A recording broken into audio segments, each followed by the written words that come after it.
Good morning बच्चों। कल हमने चैप्टर 1 संख्या पद्धति नंबर सिस्टम्स के कुछ बेसिक्स फंडामेंटल चीज़ें बताई थी आपको।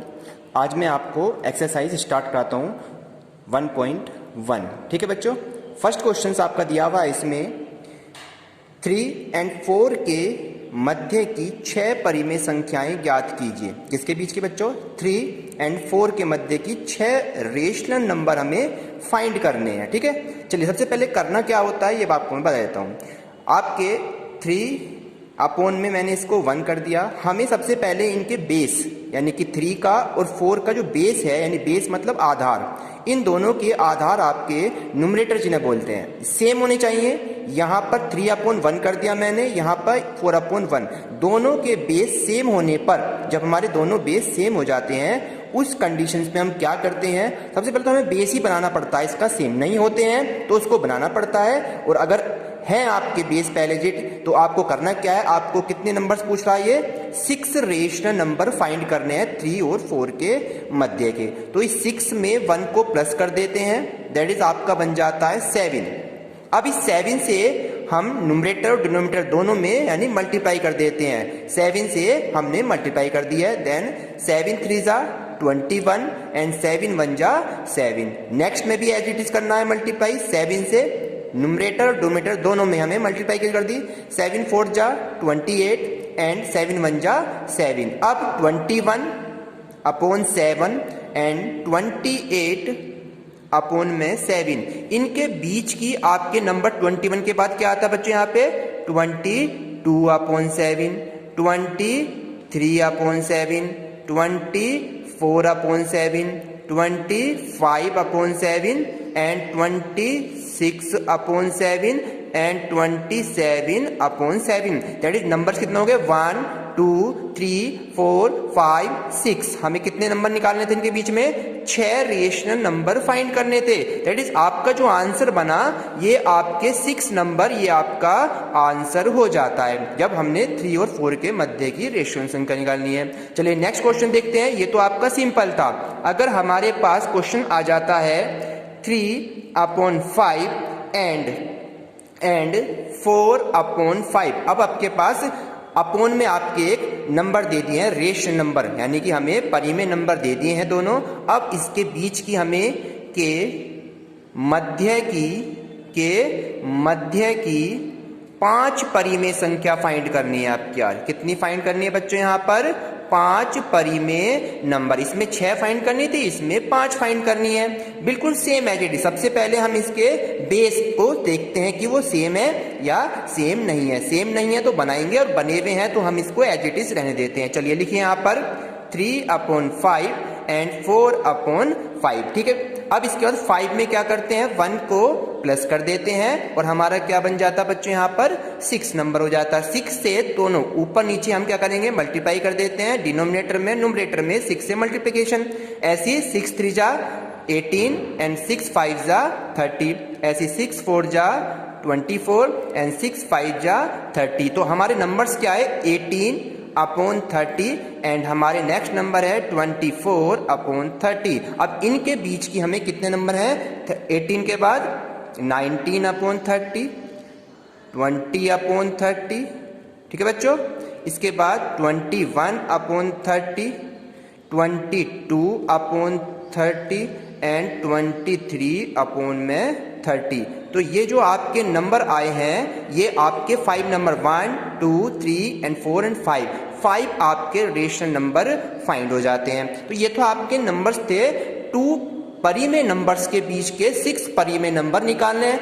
एक बात ध्यान रखना है, जितनी भी कोई भी 2 रेशनल नंबर के बीच में अनंत परिमेय संख्याएं होती हैं। इनफाइनाइट कोई भी 2 नंबर्स हैं परिमेय, इनके बीच में अनंत परिमेय नंबर्स होते हैं। अब मैं आपको जब आधार यानी बेस अलग अलग हो तो उस कंडीशन पे क्वेश्चंस को कैसे करते हैं। दोनों के बेस अलग अलग, उस कंडीशन पे आप एक क्वेश्चन आपको लेके चलते हैं। चलिए क्वेश्चन है आपका 2/5 एंड 1/3। कह रहा इनके मध्य के 5 परिमेय संख्या फाइंड कीजिए। कितनी फाइंड कीजिए बच्चों? यहाँ पे 5 परिमेय संख्या निकालनी है जब अब की बार दोनों के बेस क्या हैं, अलग अलग हैं। दैट इज क्या करेंगे, सबसे पहले इन दोनों के बेस को इक्वल किया जाएगा। और इक्वल कैसे करेंगे, जो आपका न्यूमरेटर्स है 5 एंड 3, इनका हम LCM फाइंड करेंगे। तो LCM कितना हो गया, 5 3 जा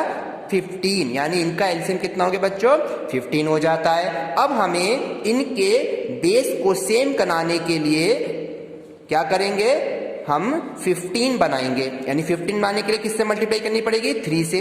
3 5 जा 15 होते हैं ना, तो 3 2 जा 6 एंड 3 5 जा 5 3 जा कितना हो गए, 30 हो गए। हमें कितना बनाना है, 3 पंजे 15, 5 3 जा 15 हो गए।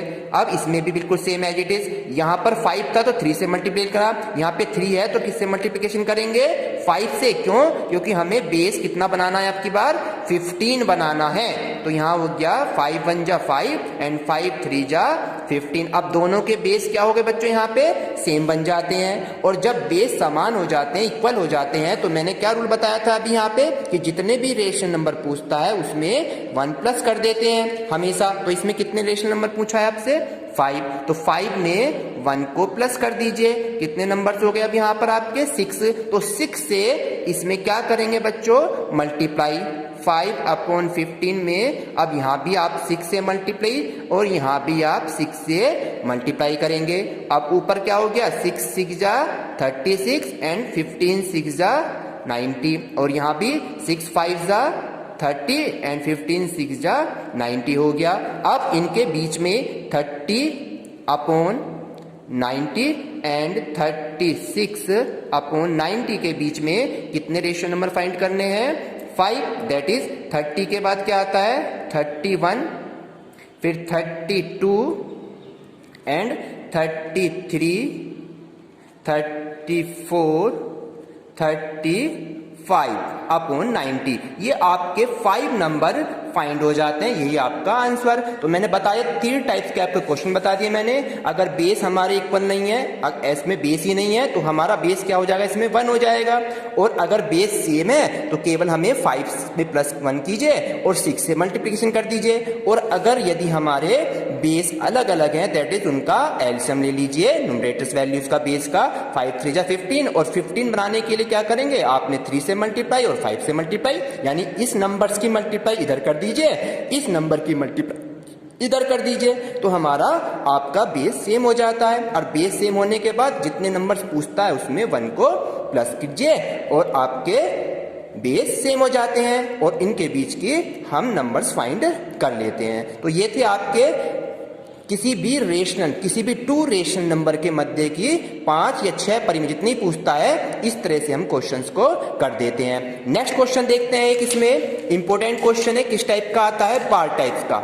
एक्सरसाइज के अंदर एक क्वेश्चन देखेंगे बच्चों, यहाँ पे हम अब किस टाइप का, बार टाइप्स का। जैसे कोई नंबर है, नंबर दे रखा है 0.6 बार, 0.6 बार कोई नंबर है और कह रहा है इसे P अपॉन Q के रूप में व्यक्त कीजिए। किसके रूप में बच्चों, P अपॉन Q के रूप में इसे हमें निकालना है। सबसे पहले क्या करेंगे, इस बार का मीन्स बताता हूं। इसको लेट मान लिया, माना x बराबर 0.6। इस 6 का मीन्स बार का ये है कि ये संख्या कई बार रिपीटेशन होती है, यानी कि 6 6 6 6 कहीं तक भी आप सोन, ठीक है। अब इसको इक्वेशन मान लीजिए। अब हमारे पास जब डेसिमल के बाद एक नंबर होगा तो हम दोनों तरफ 10 से मल्टीप्लिकेशन कर देंगे। डेसिमल के बाद 2 नंबर होंगे, देन हम उसको 100 से मल्टीप्लिकेशन कर देंगे। और डेसिमल के बाद 3 पे बार होगा, दैट इज हम उसे 1000 से मल्टीप्लिकेशन कर देते हैं। तो यहाँ पर केवल पॉइंट के बाद एक ही संख्या पे बार है, तो हम कितने से मल्टीप्लाई करेंगे, 10 से लिखेंगे। दोनों ओर 10 से गुना करने पर, ठीक है बच्चों। तो 10 से इसमें दोनों तरफ मल्टीप्लाई, यहाँ हो गया 10x। यहाँ पे जब हम 10 से मल्टीप्लिकेशन करेंगे तो ये 6 पॉइंट से आगे आ जाएगा, यानी यहाँ हो जाएगा 6.666, दैट इज 6 सो ऑन। ये हो गए इक्वेशंस 2। अब इक्वेशन 2 में से इक्वेशन 1 को क्या कर देंगे, यहाँ पे सब्ट्रैक्ट कर देंगे, यानी कि माइनस कर देंगे। इक्वेशन 2 माइनस इक्वेशन 1, 10x में से x गया तो 9x बचता है, दैट इज यहाँ 6 में से 0 गया, 6 बचेगा और बाकी एलिमेंट 6 में 6 गया 0, सब एलिमेंट आगे के 0 हो जाते हैं। और यहाँ रह गया आपका x 9 अपॉन में, यानी कि 6 अपॉन 9 एंड आपका डिवाइड हो रहा है तो 3 2 जा 6 एंड 3 3 जा 9। तो आपका क्या आंसर आ गया बच्चों, x बराबर 2 अपॉन 3। यही आपका एक p अपॉन q के रूप में फॉर्म बन गई है। तो यही हमारा आप क्या हो गया यहाँ पे आंसर हो जाता है। तो इसी प्रकार के क्वेश्चन आप एक्सरसाइज से कंप्लीट करेंगे। नेक्स्ट आपको मैं कल कराऊंगा। Thank you.